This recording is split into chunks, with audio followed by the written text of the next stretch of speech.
पिछली वीडियो में मैंने कहा कि just start doing, just start investing, just start trading. So कई मेरे जो स्टूडेंट्स हैं जो मुझसे सीखते हैं या जो मुझे मेरे साथ इंटरेक्ट करते हैं लोग, उन्होंने मुझसे पूछा कि अभी मेरे पास पैसा कम है, अभी मेरे पास सैलरी कम है, कितना फंड चाहिए होता है ट्रेडिंग के लिए, कितना फंड रिक्वायर्ड है इन्वेस्टमेंट्स के लिए। एंड उन्होंने अपने कुछ इश्यूज मुझे बताए।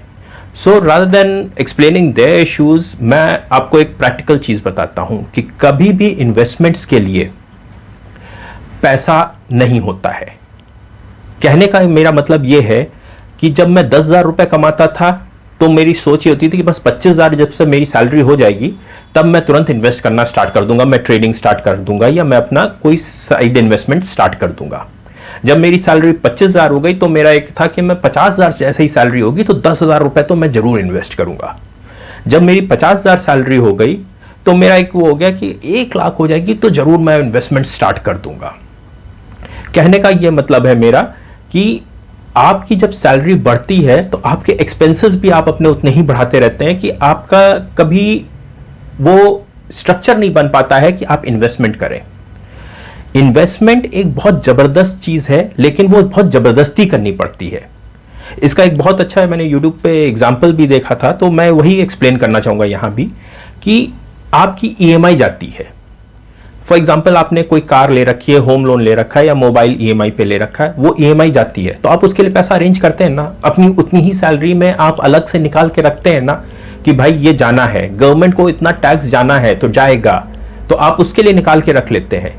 तो जब आप अपना समय लगा के कुछ पैसा कमा रहे हैं और उसमें से आप बैंक को ईएमआईज देने के लिए, बैंक्स को देने के लिए, गवर्नमेंट को देने के लिए अगर आप पैसा निकाल सकते हैं, तो जो आप अपना पैसा कमा रहे हैं, जो आप अपना समय दे रहे हैं और पैसा कमा रहे हैं, तो आप अपने लिए क्यों नहीं पैसा निकाल रहे हैं? आप अपनी पैसिव इनकम के लिए, फाइनेंशियल फ्रीडम के लिए, अपनी फ्यूचर में आपकी कोई लायबिलिटी है या कोई चीज फ्यूचर में जो एक्सपेंसेस आने वाले हैं उनके लिए अभी से क्यों नहीं इन्वेस्ट कर रहे हैं? आप बना लीजिए कि for example 20%, for example government tax लेती है 10%, लेट्स अज्यूम 10% टैक्स लेती है, तो जब गवर्नमेंट 10% टैक्स ले रही है तो अपने लिए 30% अलग से निकाल के रखो, उसके बाद एक्सपेंस करो ना, उसके बाद अपने खर्चे करो। मेरा ये सबको मानना है कि कभी भी आपकी सैलरी, आपका जितना भी कैश फ्लो है वो कभी पूरा नहीं होगा।